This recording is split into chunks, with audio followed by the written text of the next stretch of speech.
Video बघत असलेल्या प्रत्येकाला महाप्रपंचतर्फे तेजस हुंगारचा सप्रेम जय शिवराय, सप्रेम जय श्रीराम. मित्रांनो, कॉलेजमध्ये असताना मी एक सिनेमा बघितलेला होता, विनोदी सिनेमा होता, ज्यामध्ये शक्ती कपूर होते, राजपाल यादव होते आणि बरेच कलाकार होते, परेश रावल वगैरे. आणि त्या सिनेमामध्ये एक प्रसंग असा होता की एक मंत्री असतो, त्या मंत्र्याने गावामध्ये काही विकास कामं केलेली असतात आणि कंत्राटदारांना कंत्राट दिलेली असतात ती विकास कामं करण्यासाठी, रस्ते बांधणं, इमारती बांधणं वगैरे वगैरे. तर एक रस्ता बांधलेला आहे असं त्या मंत्र्याला कळवण्यात येतं की रस्ता पूर्ण झालाय बांधून आणि आता तुमच्या हस्ते उद्घाटन आहे. पण ऍक्च्युली रस्ता बांधलेलाच नव्हता. मग आता करायचं काय? उद्घाटन तर करायचंय. बरं, मंत्रीशी जाहीर करून टाकतात की मी माझ्या शुभ हस्ते नारळ अर्पण करेन आणि लगेच तिथून येणं जाणं वाहनांचं सुरू होऊन जाईल. आता काय करायचं? आता काय शक्कल लढवायची? तर तेव्हा हे जे तिथे जमलेले सगळे विनोदवीर आहेत, हे विनोदवीर शक्कल लावतात की आपण एक काम करूया, नारळच असं देऊया त्यांच्या हातामध्ये की जे फुटलंच नाही पाहिजे. आणि मग त्या मंत्र्याच्या हातामध्ये ते लोखंडाचं नारळ देतात. काही केलं ते नारळ फुटत नाही, उद्घाटन होत नाही, मंत्री नाराज होऊन तिथून निघून जातात आणि यांचा जीव भांड्यात पडतो. आता ही झाली लांडी लबाडी. ठीक आहे, आपल्याकडे अशा अनेक गोष्टी वस्तुस्थितीमध्ये घडत असतात. भ्रष्टाचाराचे अनेक प्रकार आपण बघितलेले आहेत. अगदी आधीपासून हा भ्रष्टाचार चालू आहे. राजीव गांधी यांनी सुद्धा कबुली दिली होती की काँग्रेसच्या कार्यकाळामध्ये जर केंद्रातून 1 रुपया निघाला तर सामान्य माणसापर्यंत फक्त 15 पैसेच पोहोचतात. ही कबुली दस्तूरखुद्द राजीव गांधी यांनी देखील दिलेली आहे. राहुल गांधी तर रोजच भ्रष्टाचारावरून वेगवेगळे आरोप करतच असतात सरकारवर, मात्र स्वतःच भ्रष्टाचाराच्या आरोपांमध्ये जामिनावर बाहेर आहेत त्या आणि त्यांच्या मातोश्री. आता ज्यांनी भ्रष्टाचाराचे आरोप केलेले आहेत विद्यमान महाराष्ट्र राज्य सरकारवर, ते देखील भ्रष्टाचाराच्या आरोपामध्ये अडकलेले आहेत. कन्नड सहकारी साखर कारखाना जो आहे त्याचा निकाल अजून आलेला नाहीये. यांना जरी असं वाटत असलं की बारामती अॅग्रो घोटाळ्यामधून मला सोडण्यात आलेलं आहे किंवा निर्दोष मुक्त करण्यात आले, मात्र कन्नड सहकारी साखर कारखान्याच्या घोटाळ्यातून यांची मुक्तता अजून झालेली नाहीये. तेच रोहित पवार आता चांगलेच अडचणीत आलेत. अडचणीत म्हणजे घोटाळ्याच्या बाबतीत नाही, मात्र आपल्या बुद्धीच्या बाबतीमध्ये की आपण किती निर्बुद्ध आहोत, आपण अभ्यास न करता काहीही बोलतो आणि हे आपल्या कसं तंगलट येतं हे परत परत दाखवून देण्याची खुमखुमी रोहित पवार यांना चढलेली असावी आणि कदाचित म्हणूनच त्यातून असले प्रकार यांच्याकडून घडत असावेत. तर मित्रांनो, आजही असाच एक रोहित पवार यांचा प्रकार आम्ही तुम्हाला दाखवणार आहोत की रोहित पवार यांच्या बुद्धीचे घोडे फरार झालेले आहेत. टायटल अगदी परफेक्ट आहे मित्रांनो, थंबनेल पण परफेक्ट आहे. आता यांचे बुद्धीचे घोडे कसे फरार झालेले आहेत आपण बघणार आहोत. मात्र त्या अगोदर एक विनंती करायची आहे.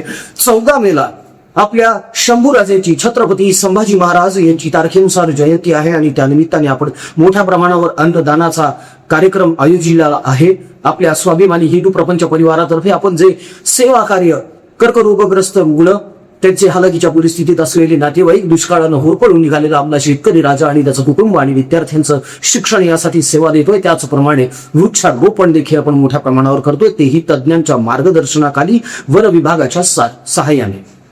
यात अनेकांचं सहकार्य आहे, अनेकांचं योगदान आहे, अनेकांचे श्रम परिश्रम आहेत. मित्रांनो, आपण आपल्या इच्छेनुसार, मर्जीनुसार यामध्ये सहयोग द्या, सहकार्य करा, पाठिंबा द्या, आधार द्या. आपल्या इच्छेनुसार, मर्जीनुसार आपल्याचं योगदान जीपे, फोनपे क्रमांकावर करता येऊ शकतं. परिवाराच्या नक्की करा आणि त्याचा स्क्रीनशॉट व्हॉट्सअपवर ठेवा. मित्रांनो, अनेकांना सहानुभूतीची अजिबात गरज नसते, गरज असते ती आधाराची. आधाराची तेव्हा त्यांना आधार देण्यासाठी पुढे या आपलेच हिंदू माता बंधू भगिनी आहेत. तर रोहित पवार यांनी मध्यंतरी सपाटाच लावला होता. व्हिडिओज दाखवायचे, काही कागदपत्र दाखवायचे, वर्तमानपत्रांमधल्या बातम्या दाखवायच्या, आपणच स्वतः काहीतरी कॉम्प्युटरवर डिझाईन्स तयार करायचे, फॅक्ट्स तयार करायच्या आणि मग त्याच गोष्टी कशा सत्य आहेत आणि हे सरकार कसं नालायक आहे, हे राज्यकर्ते कसे बेशरम आहेत, भ्रष्टाचारी आहेत, हे सिद्ध करण्याचा त्यांचा एक निष्फळ प्रयत्न सुरू आहे. अजितदादा पवार यांच्या दुर्दैवी निधनानंतर तर रोहित पवार यांना असं वाटायला लागलेलं आहे की आता पुढचे मुख्यमंत्री तेच होणार आहेत आणि रोहित पवार कुठलीही शहानिशा न करता, कुठलीही खातरजमा करून न घेता बेछूट आरोप करत चुकलेले आहेत, ते देखील व्हिडिओ दाखवत, फोटो दाखवत. मात्र यामुळे रोहित पवार यांची तुतारी अडचणीत आलेली आहे.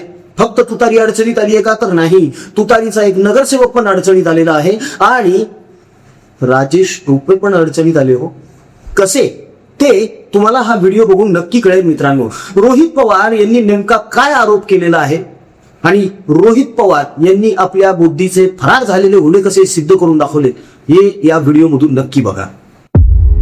मंडळी, कॉम्रेड गोविंद पानसरेंच्या हत्याकांडाशी संबंधित एक महत्वाची माहिती आमच्या हाती लागली आहे. आम्ही या माहितीच्या तपशिलात शिरू शकलो ते निव्वळ रोहित पवारांमुळे. रोहित पवारांनी काल परवा त्यांच्या ट्विटर हँडलवर एक व्हिडिओ शेअर केला. रस्ते बांधकामाचा तो व्हिडिओ आणि त्या संदर्भात आम्ही माहिती गोळा करायला सुरुवात केली.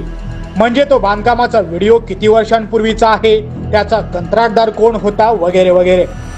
आणि मंडळी, आम्ही रिसर्च केल्यावर जे नाव समोर आलं ते नाव चकित करणारं होतं. त्या रस्त्याचं काम कुशाल सिंग राणा ठाकूर यांच्या कंपनीला देण्यात आलं होतं आणि कुशाल सिंग राणा ठाकूर एनसीपीचेच नेते. 2014 साली त्यांनी राष्ट्रवादीकडून विधानसभाही लढवली होती. पण मंडळी, स्टोरी फक्त रोहित पवारांच्या अज्ञानाची नाहीये.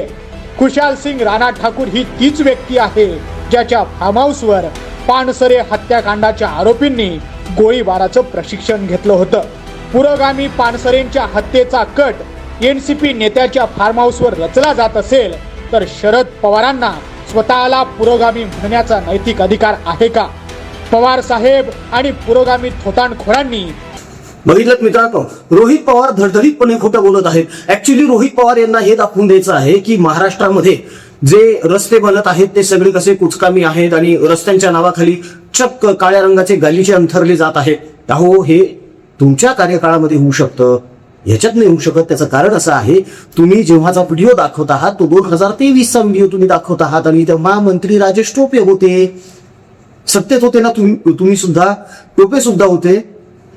आंबटचा रोड होता ना हा, जालन्याच्या जवळचा. मतदारसंघ कोणाचा? राजेश टोपेंचा. नगरसेवक कोणाचा? तुतारीचा. आता नगरसेवकाने आणि राजेश टोपे यांनी यांच्या निधीतून खर्च करून तो डांबरी गालीच्या अंथरला. तिथे लोकांनी त्याचा पर्दाफाश करून टाकला. तो व्हिडिओ तुमच्या हाताला लागला, तुम्हाला वाटलं की हा काल परवाचाच व्हिडिओ असेल. अहो, शहानिशा तर करा, किमान खातरजमा तर करा.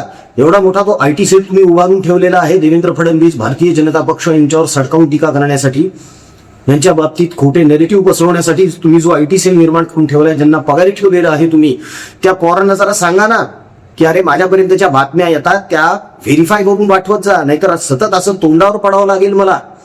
रोहित पवार हे देखील भंपकपणा करायला सुरू झालेले आहेत आता. आणि रोहित पवार हे फक्त आणि फक्त स्टंटबाजी करत आहेत, हेच यातून सिद्ध होतं मित्रांनो. आता तुम्ही विचार करा, फक्त व्हिडिओ यांच्या कार्यकाळातला आहे, ठीक आहे. यांच्या कार्यकाळामध्ये जेवढे रस्ते बांधले गेले, निर्माण झाले, ते सगळे असेच डांबरी गालीचे टाकून झालेले आहेत का? हे आज बोंब मारतात, रस्ते खराब, हे असं झालं, ते तसं झालं, खड्ड्यात रस्ता की रस्त्यात खड्डा कळतच नाही आम्हाला. सुप्रिया सुळे तर खड्डा दिसला की गाडी थांबवतात, लगेच मोबाईल काढतात, सेल्फी स्टिक घेतात, सेल्फी काढतात आणि टॅग करतात. सीएमओ महाराष्ट्र, पाटबंधारे विभाग, अमक तमक, MMRDC, सगळ्यांना टॅग करत सुटतात. अहो, तुमच्या काळामध्ये बांधलेले रस्ते नाहीच आहेत, हे डांबराचे गालीचे अंथरले ते, जे तुम्ही आज दुसऱ्याच्या नावावर बिल फाडत आहात त्याचं. ही पाप सगळी तुमच्या कार्यकाळातली आहे. ही सगळी कुचकामी कामं जी आहेत, ही कोणी करून ठेवलेली आहे? याचा थोडा तरी विचार रोहित पवार यांनी करायला पाहिजे ना. आपल्याला ठीक आहे, आपण वैचारिक विरोधात आहोत एखाद्या पार्टीच्या, एखाद्या पक्षाच्या, हरकत नाही, लोकशाही आहे, स्वातंत्र्य आहे, अभिव्यक्ती स्वातंत्र्य आहे, तुम्ही बोलू शकता. पण आपल्या बोलण्याला किमान लॉजिक असलं पाहिजे, त्यामध्ये काहीतरी तर्क असला पाहिजे, सत्य आणि तथ्य असलं पाहिजे. याची जाणीवच पवारांना नाही का? की यांना सुद्धा असं वाटायला लागलेलं आहे की ज्याप्रमाणे शरद पवार या अगोदर राजकारणामध्ये काहीही बोलत होते आणि लोक डोळे मिटून त्यावर विश्वास ठेवत होते, त्याचप्रमाणे आता मी जे काही बोलेन त्यावर लोक डोळे मिटून विश्वास ठेवतील, तर असं होणार नाही. असं अजिबात होणार नाही. कारण जेव्हा हेड टू हेड डिबेटची वेळ येईल, अहो गोपीचंद पडळकर आणि सारखे सुद्धा तुम्हाला जुमानत नाही तो. त्यांची लोकप्रियता जास्त आहे तुमच्यापेक्षा. तुम्ही किती मतांनी निवडून आलात रोहित साहेब? फक्त 1100 आणि ते देखील पोस्टल मतदान आहे. हे कशामुळे घडलं माहितीये का? त्याचं कारण असं आहे की तुमच्या स्वतःच्या मतदारसंघामध्ये लक्षच नाहीये. तुम्ही अंबडचा तो रस्ता दाखवला, कुठला तो डांगरी गालीच्याचा रस्ता दाखवला राजेश टोपे यांच्या पूर्व मतदारसंघामधला. मात्र कर्जत जामखेडचे रस्ते का नाही दाखवतो तुम्ही? तुम्ही इतर महाराष्ट्रामध्ये जिथे जिथे गुन्हे घडत आहेत त्यावर उघडपणे भाष्य करता, मात्र कर्जत जामखेडमध्ये जे गुन्हे घडत आहेत त्यावर का बोलत नाही काही? कर्जत जामखेडमध्ये एक दिवसा ढवळ्या मर्डर झालेल्या 4 पोरांनी मिळून एका जणाला मारून टाकले. त्या घटनेवर काहीच तुम्ही भाष्य करू शकत नाही का? कारण तो तुमचा मतदारसंघ आहे, तुम्ही तिथले आमदार आहात, तुम्हाला प्रश्न विचारले जातील यावर म्हणून. बरं, यांना जर प्रश्न विचारले जरी तरी हे लगेच त्याला बगल देऊन टाकतात आणि तिथून स्वतःची सुटका करून घेण्याचा प्रयत्न करतात. मात्र जेव्हा तुम्ही इतरांकडे 4 बोटं दाखवता तेव्हा एक बोट स्वतःकडे पण आहेच मग. म्हणजे तुम्ही इतरांकडे जेव्हा बोट दाखवता तेव्हा स्वतःकडे पण असतंच ना बोट आपलं. तेव्हा रोहित पवार यांचे हे असले प्रताप वरचे वर समोर यायला लागलेले आहे. आणि तरी सुद्धा यांना असं वाटायला लागले की बघा बघा बघा मी आता लोकप्रिय होत चाललेलो आहे, तरुणाईच्या गळ्यातला ताईत बनत चाललेलो आहे. तर तरुणाईला तुमच्या या भंपकपणाशी काहीही देणं नाहीये. तुम्ही लॉजिकल बात करा, तुम्ही तात्विक बोला, वस्तुनिष्ठ बोला, अर्थपूर्ण बोला. तुमच्या बोलण्यामागे काहीतरी लॉजिक असू द्या. उगाच काहीतरी काळी पावली काढायची आणि बोकडच मारलेलं बोकड झाडावर लटकवलं होतं दादांसाठी, कोणीतरी रेकी करून गेलं होतं दादांचं, या असं बोलू नका. ते मटण करीला शोभतं ते, कारण मटण करीचा जन्मच त्यासाठी झालेला आहे. तुम्हाला सुद्धा आता त्यात जर पंक्तीत जाऊन बसायचं असेल तर ते तुमच्या हातात आहे. वरतून तुम्हाला आता दिवा स्वप्न पडायला लागलेली आहेत की तुम्ही 2029ला मुख्यमंत्री बनणार आहात म्हणून. नुकतीच एक कालच्या परवाच्या पत्रकार परिषदेमध्ये तुमचं विधान आहे, तुमचं वक्तव्य आहे की आम्ही जो कोणी भाजपचा विरोध करेल तोच मुख्यमंत्री बनणार नाही. हरकत नाही, तुम्ही तुमचा पक्ष वेगळा, त्यांचा पक्ष वेगळा, त्याची विचारसरणी वेगळी, तुमची विचारसरणी वेगळी, मान्य आहे ना आम्हाला. सर्वसामान्य जनतेला काय हवं आहे तर सत्य, आणि नेमकं तेच सत्य तुम्ही लपवता, तेच सत्य तुम्ही दडवता.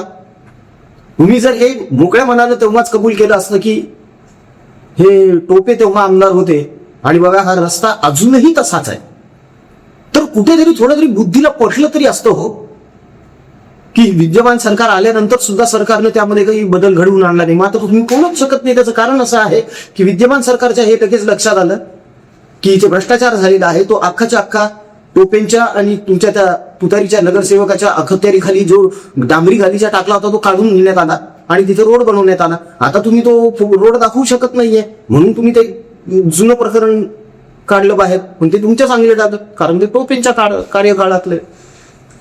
रोहित पवार यांना असं का वाटतंय की आपण सतत बोलत राहिलो म्हणजे आपला प्रभाव वाढेल म्हणून? उलट सतत बोलत असल्याने प्रभाव कमी होत जातो आणि जास्तीत जास्त यांचीच काळी बाजू समोर यायला लागलेली आहे. न जाणे अजून यांनी यांच्या कार्यकाळामध्ये असे किती आणखी डांबरी गालीचे टाकलेले असावेत. मित्रांनो, तुम्हाला जर असा एखादा डांबरी गालीचा त्यांच्या कार्यकाळातला दिसला कुठे तर त्याचा फोटो काढून आम्हाला नक्की पाठवावर का. व्हॉट्सअप नंबर स्क्रीनवर आहेच आपल्या, तेव्हा आपण यांना ते दाखवूया. याहो बघा, हे तुमच्या काळातलं आहे आणि हे आत्ताच्या काळातलं आहे. कारण काय आहे, यांना याची देही याची डोळा सगळं दाखवल्याशिवाय यांना ते मान्यच होणार नाही, पटणारच नाही. यांचं आता कसं झालेलं आहे, ममता बॅनर्जी सारखं की मी हरले, मी पराभूत झाली तरी देखील मी राजीनामा देणार नाही. हा जो हिकेखोरपणा आहे, हटवादीपणा आहे, हाच हटवादीपणा या सगळ्या इंडिया आघाडीच्या घटकांमध्ये भरलेला आहे, ठासून भरलेला आहे. हे सुधारणारे नाहीयेत मित्रांनो. आणि खोटा नरेटिव्ह आहे हा व्हिडिओ बनवण्याचा उद्देशच हा आहे की या लोकांचा खोटा नरेटिव्ह पाडून दाखवणे, हणून पाडणे. तेव्हा सत्य काय आहे ते तुमच्या समोर आलेलं आहे मित्रांनो. रोहित पवार हे बोगसपणा करायला उतरलेले आहेत आणि इतक्या खालच्या लेवलला आलेले आहेत की स्वतःचीच पापं किंवा स्वतःच्याच चुका, स्वतःचेच भ्रष्टाचार आता दुसऱ्यांवर ढकलायले, दुसऱ्यांवर खापर फोडायला लागले. सुप्रियाताई थोडं समजवा तुमच्या भाच्याला. या अगोदर तुम्ही सल्ले दिले होते जय पवारला, पार्थ पवारला विशेष करून तुम्ही राज्यसभेमध्ये कसं वागावं याचं मौलिक मार्गदर्शन केलं होतं की कान सतत उघडे ठेवायचे आणि कमी बोलायचं. तसाच काहीसा एखादा सल्ला तुमच्या या भाच्याला सुद्धा देऊन टाका, बघा जमतंय का त्याला. कारण आता कर्जत जामखेड मतदारसंघामध्ये निवडणूक लढणं सुद्धा यांच्यासाठी खूप अवघड झालेलं आहे. तसं तर तुमच्यासाठी सुद्धा बारामती आता अवघड जाणार आहे. मात्र बघू येणारा काळ काय उत्तर देतो. मात्र हे असंच जर चालू राहिलं, हा बोगसपणा, हा भुंककपणा जर असाच चालू राहिला, खोटारडेपणा, बुद्धीचे घोडे असेच फरार राहिले, तर मात्र सगळंच अवघड बाबा. असो, हरकत नाही. रोहित पवार यांच्या आयटी सेलला विनंती आहे, इथून पुढे रोहित पवार यांच्याकडे एखादा मुद्दा देत असताना त्याची शहानिशा जरूर करावी, फॅक्ट चेक जरूर करावा, किंवा ज्याची आपण भाकरी खातोय त्याला तरी तोंडावर पाडू नका. मित्रांनो, या सगळ्या बाबतीमध्ये तुमचं काय मत आहे कमेंटमध्ये निश्चित कळवा. रोहित पवार स्टंटबाजीसाठी काहीही करायला लागलेले आहे आणि हे काहीही करत असताना त्यांच्या बुद्धीचे घोडे फरार झालेले आहे. यावर आपलं काय मत आहे कमेंटमध्ये निश्चित कळवा, कारण आमचा कमेंट बॉक्स तुमच्या प्रतिक्रियांसाठी नेहमीच आतुर असतो आणि तुमच्या प्रत्येक मताचा आदरच आहे. जाता जाता परत एकदा विनंती आहे मित्रांनो, 14 मे छत्रपती संभाजी महाराज आपले शंभूराजे यांची जयंती दडक्यात साजरी करायची आहे. त्यासाठी मोठ्या प्रमाणावर अन्नदान आपण करत आहोत. कर्करोगग्रस्तांची सेवा, त्यांच्या नातेवाईकांना अन्नदान, आपल्या बळीराजाच्या कुटुंबाची देखभाल आणि विद्यार्थ्यांचं शिक्षण हे आपलं अखंड कार्य सुरूच आहे, ज्यामध्ये अनेकांचा सहभाग, श्रम आणि योगदान आहे. आपणाचंही कळकळीचं आवाहन आणि विनंती आहे, आपल्याच या हिंदू माता बंधू भगिनींसाठी पुढे या मित्रांनो. त्यांना सहानुभूती नको, आधार द्या. म्हणूनच आपल्या मर्जीनुसार, इच्छेनुसार जे योगदान आपल्याला करता येऊ शकतं ते निश्चित करा. जीपे, फोन पे क्रमांक तुमच्याकडे आहे. तुम्ही ट्रान्झॅक्शन झाल्यानंतर फक्त त्याचा स्क्रीनशॉट व्हॉट्सअपवर ठेवा, म्हणजे आपल्याला इतरांप्रमाणेच आपल्यालाही आपली पावती पोहोचती करता येईल. मित्रांनो, एक रुपया लाख मोलाचा ठरू शकतो. 1 रुपयाने सुद्धा एखाद्याच्या चेहऱ्यावर आपण स्मितहास्य आणू शकतो बरं का. आणि देवाने एवढं सगळं आपल्याला दिलंय तर थोडंसं आपणही इतरांसाठी जगायला काय हरकत आहे, हाच निस्वार्थ उद्देश मनामध्ये ठेवून आपण हे सेवा कार्य सुरू केलेलं आहे परिवाराच्या माध्यमातून. तेव्हा पुढे या. व्हिडिओ आवडला असेल तर व्हिडिओला लाईक करा, चॅनलला सबस्क्राईब करा. जय हिंद, जय महाराष्ट्र, वंदे मातरम, जय शिवराय, जय शंभूराजे, जय भवानी, जय जगदंब, भारत माता की जय, जय श्रीराम.